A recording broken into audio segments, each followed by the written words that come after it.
puso ko itataas kita. Habang may hininga sa'yo ako ay sasamba. Habang mayroong lakas, pupurihin kita.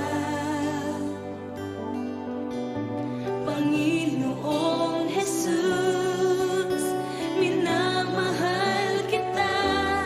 Tunay na Diyos, pag-ibig mo'y kahanga-hanga.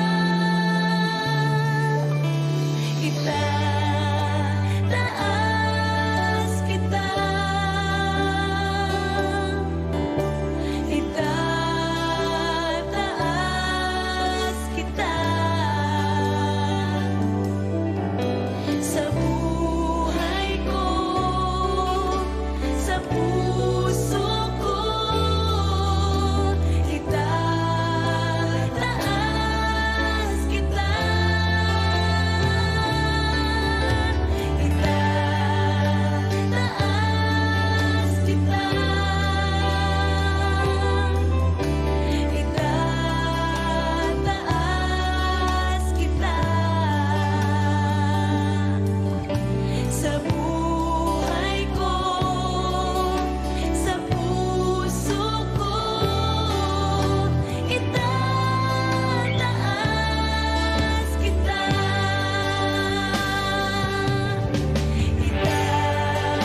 Itataas kita.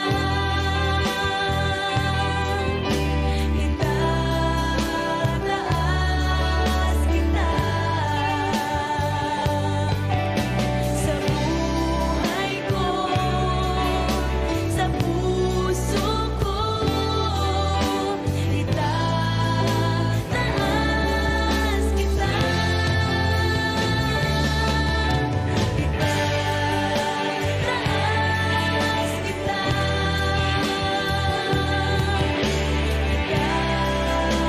Sa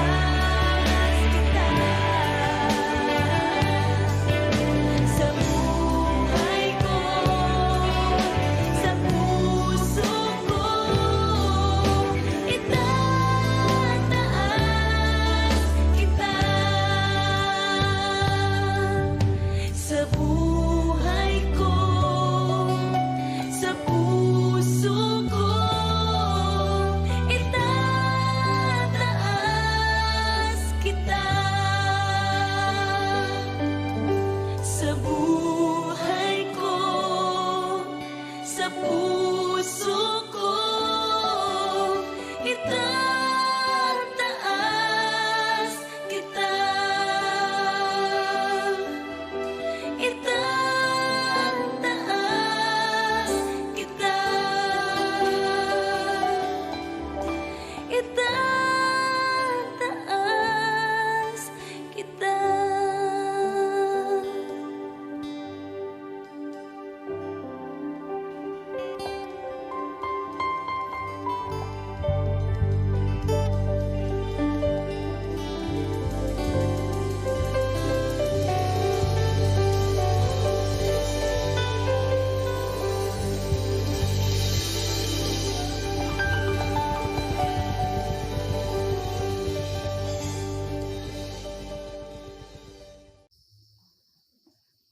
Isang mapagpalang umaga po sa ating lahat, mga kapatid. Kumusta po tayong lahat? Sa umagang ito, patuloy niyo po akong samahan sa pagbulay-bulay ng salita ng Panginoon.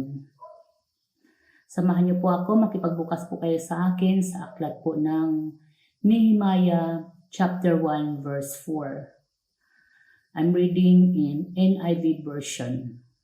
Ang sabi po dito, "When I heard these things, I sat down and wept for some days. I mourned and fasted and prayed before God of heaven." Hallelujah. Tayo po ay sandaling manalangin.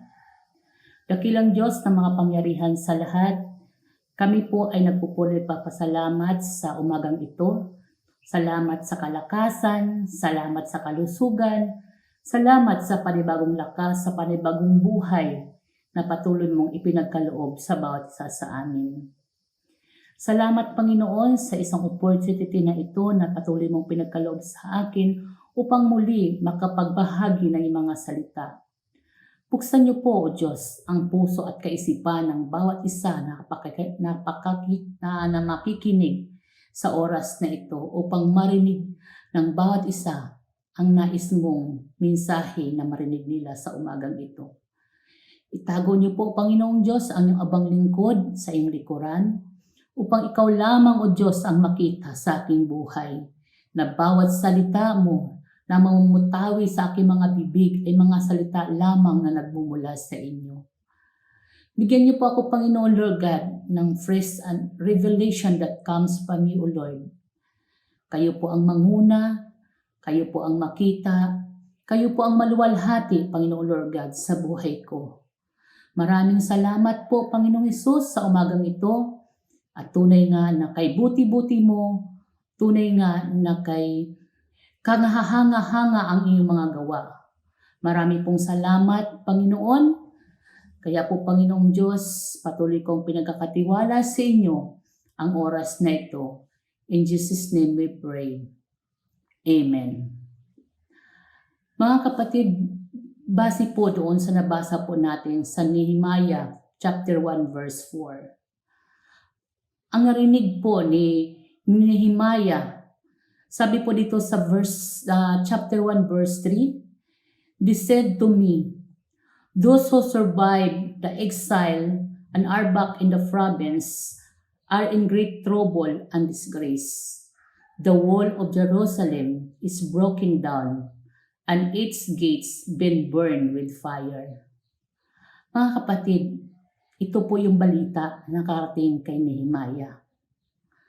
At nung narinig niya po itong balitang ito, ano po ba ang ginawa ni Nehemiah? Siya po ay umupo, siya po ay umiyak, siya po ay nagdadalamhati, at siya po ay nag-aayuno at nananalangin sa ating Panginoong Diyos Ama. Sa kapanahunan po natin ngayon mga kapatid, ano po ba yung ating mga naririnig na mga balita? Mga bad news? Good news ba? Sa ating mga kapaligiran, tayo ba ay nakakarinig ng great troubles? Mga negatibong mga write-ups about the vaccine. Mga negatibo about mga balita na hindi maganda patungkol sa ating gobyerno. Mga hindi magandang balita na lumalabas sa mga pahayagan.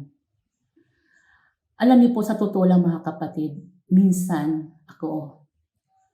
hindi na po ako nanonood ng TV. Hindi na po ako nanonood ng balita. Dahil, ang sabi ko, mga lang yan, mga negatibong mga balita.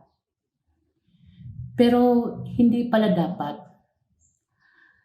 Yung mga balitang yan, kaya yan pinaparinig sa iyo kapatid, dahil merong purpose ang Panginoon. Isa pala yan sa mga kabigatan na binibigay sa iyo ng Panginoon. Kaya nais ng Diyos na marinig mo yung mga balitang yon upang iyon ang ilapit mo sa Panginoon. Katulad ni Nehemiah. Hallelujah.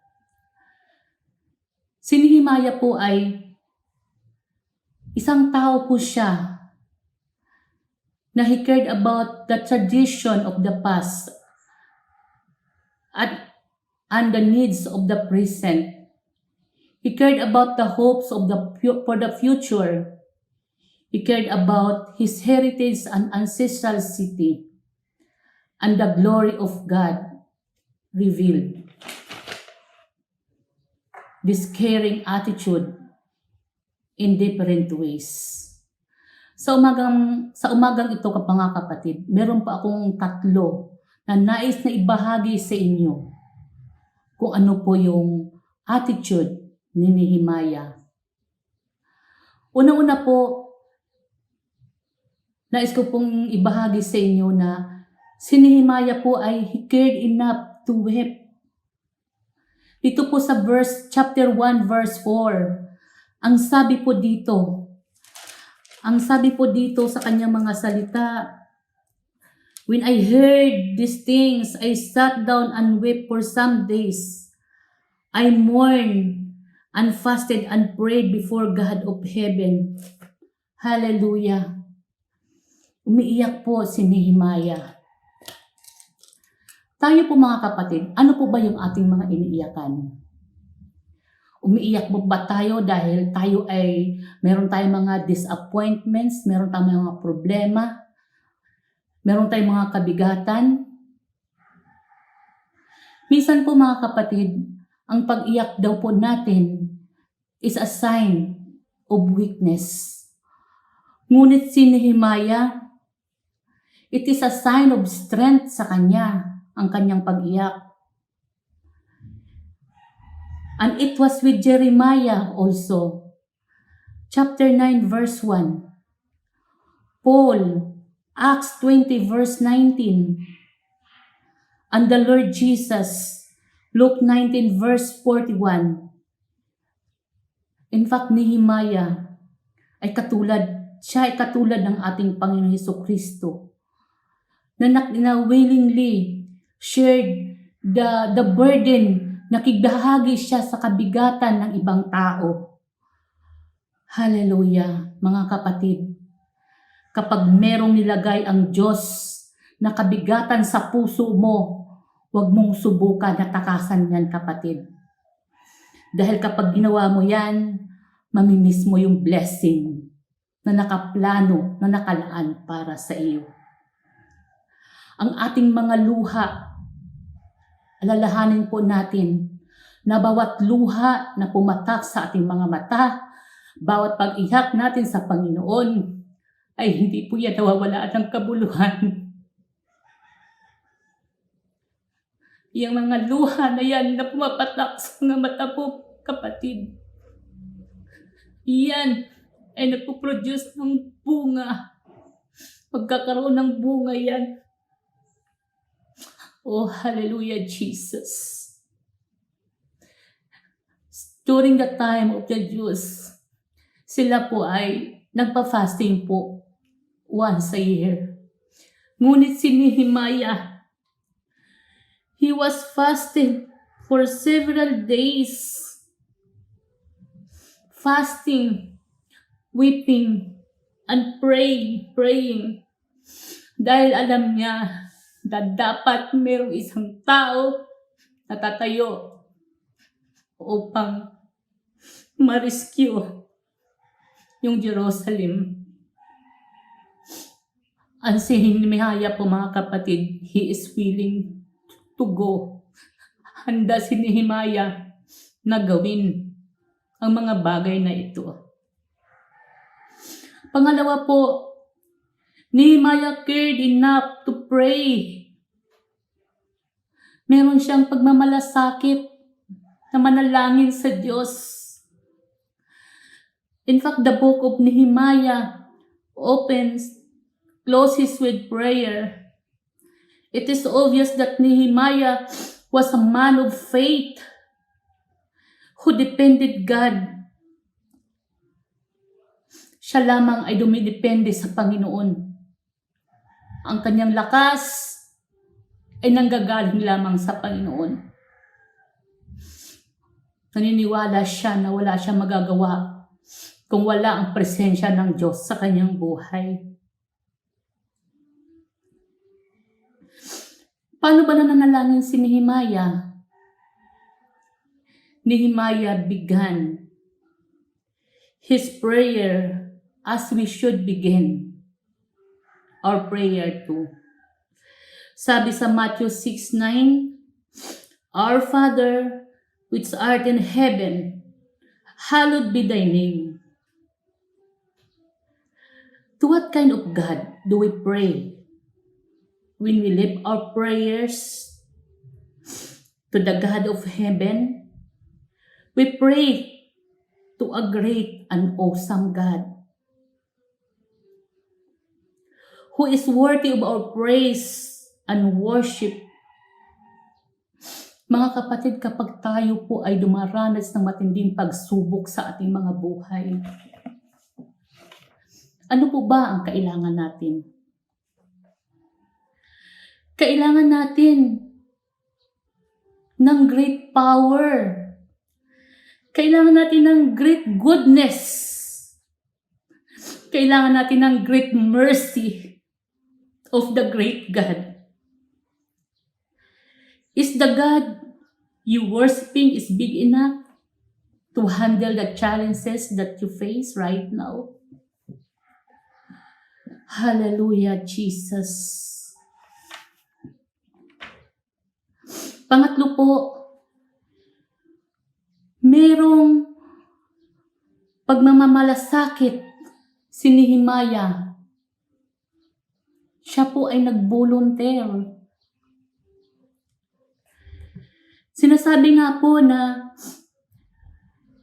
ang panalangin is not getting man's will done in heaven, but getting God's will done on earth.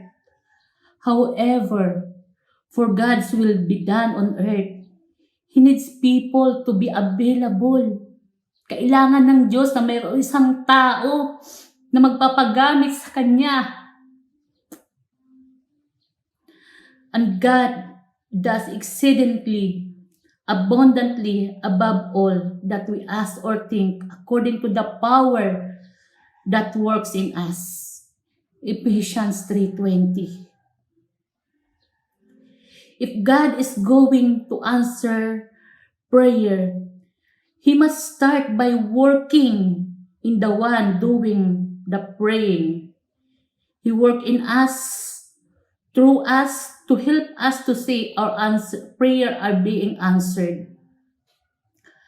Hallelujah. Habang po ay si Nehemiah po ay nananalangin upang mabuo ulit ang Jerusalem. Naging mas malaki ang kanyang vision na kung ano ang kailangan niyang gawin. Naging mas malinaw sa kanya na tunay nga na ang panalangin ng ating mga puso ang nagbibigay ng kabigatan ay hindi po nagbibigay sa atin ng impatient. Hindi po tayo magiging impatient sa paghihintay ng kasagutan ng Panginoon sa ating mga panalangin. Dahil alam po natin na kapag tayo lumapit sa Panginoon, alam po natin na kapag tayo ay nananalangin sa Kanya, sinasabi po ng Panginoon sa atin kung ano ang ating gagawin. At sinasabi din po ng Panginoon sa atin kung kailan natin ito gagawin at kung paano natin ito gagawin. Oh, hallelujah, Jesus. Oh, hallelujah. Nehemiah planned to volunteer to go to Jerusalem to supervise the rebuilding of the walls. Mga kapatid, nag-volunteer po si Nehemiah na siya po ang magsusupervise para mabuo muli yung walls of Jerusalem. Hindi po siya nag-atubili. Maaring ang sinasabi dito na hindi niya ito linya. Wala siyang karanasan sa mga itong mga bagay. Ngunit, ang sinasabi ni Nehemiah, hindi siya well-equipped para sa gawain ito. Pero ginawa niya. Kapatid, kapag ang Diyos ang nagsabi sa iyo, kahit hindi ka equipped, kahit hindi ka handa, basta pag sinabi ng Diyos sa iyo na pumunta ka, mag-go ka doon, ang Diyos ang magpapala sa lahat ng gagawin mo. Kaya po mga kapatid, dati po, ang tema ng aking mga pananalangin, Panginoon, magpadala ka ng missionary sa lugar na iyon upang yung mga hundreds people ay makarinig ng iyong mga salita. Pero nung narinig ko sa isang missionary pastor nung sinabi niya na instead of praying na magpadala ang Panginoon ng somebody, dapat daw ang panalangin natin ay ganito: Panginoon, ipadala mo ako. Here I am, Lord. Send me. Hallelujah, Jesus. Mga kapatid, si Nehemiah, binolunteer niya yung kanyang sarili. Tayo, what about us? Are we willing to volunteer ourselves para sa gawain ng Panginoon? Tayo ba ay nakahanda? Tayo ba ay available para sa gawain ng Panginoon? Dahil po ang Diyos po, naghahanap po siya. Naghahanap po siya ng isang tao na manalangin, na mag-aayuno.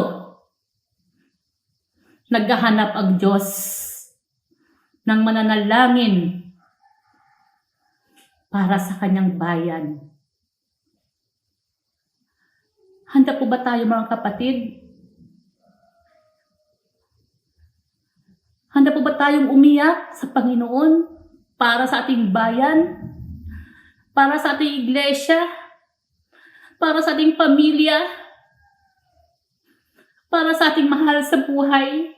Yung kanyang mga kaligtasan? Hallelujah, Jesus. Kaya po, mga kapatid, sinabi po ng Diyos, God is still looking for people who will care.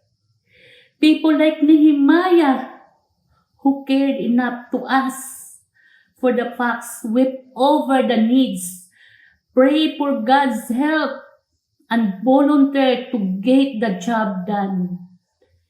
Ang sabi ni Nehemiah, here I am, Lord, send me. Hallelujah, mga kapatid. Are we willing? Are we willing to do the task that God have entrusted unto us? Are we willing to be used by God? Nais ko pong kunin itong opportunity na ito upang imbitahan ko po kayong lahat na this coming first Wednesday of July is our prayer and fasting. Sama-sama po tayo, mga kapatid, na lumapit, sama-sama po tayong mag-aayuno, sama-sama po tayong umiyak sa Panginoon. At dalangin ko po, mga kapatid, na tayo pong lahat ay magkaroon po tayo ng pagmamalasakit sa iba. Katulad ni Nehemiah. Alam po natin, mga kapatid, na si Nehemiah po ay nagsaksid po siya. Dahil sa lahat ng kanyang mga ginagawa, merong blessing si Lord sa kanya. Before niya gawin yung mga bagay, bago siya nagplano, ay ito ay iniluhodan niya sa Panginoon. Kaya po siya naging successful doon sa kanyang ginagawa. Hallelujah. Oh, hallelujah, Jesus. Maraming salamat po sa iyong pakikinig. Salamat po sa buhay ni Nehemiah. Napakagandang modelo po para sa ating lahat. Kung paano niya pinamumuhay yung presensya ng Diyos sa kanyang buhay. Hallelujah, Jesus. Tayo po ay sandaling manalangin. Dakilang Diyos na mapangyarihan sa lahat, maraming salamat sa iyong mga salita sa oras na ito na aming narinig. Salamat sa buhay ni Nehemiah. Salamat, Panginoon, at nabuksan ang aming mga kaisipan na kailangan naming umiyak, kailangan naming manalangin, at kailangan naming mag-volunteer sa iyong gawain. Lord, yung maging confidence kami na magsasabi sa iyo, Lord, that here I am, send me. Kahit hindi ako handa, Panginoon, hindi ako well-equipped doon sa mga bagay na iyong Panginoon, Lord God. Pero alam ko, Panginoong Diyos, ikaw yung magpapala sa lahat ng aming gagawin. Maraming salamat sa umagang ito at pagpalain niyo po ang bawat isa. Ingatan niyo po kami sa araw na ito at dinideklara ko, Panginoon Lord God, that this is the day that you have made and we will always be rejoiced and be glad in it. Maraming salamat. Sa iyo po ang lahat ng papuri, pasasalamat, pagsambat, pagdakila sa tanging pangalan ng anak na si Jesus. Amen and amen. Maraming salamat po mga kapatid at pagpalain po tayo ng ating Panginoong Jesus.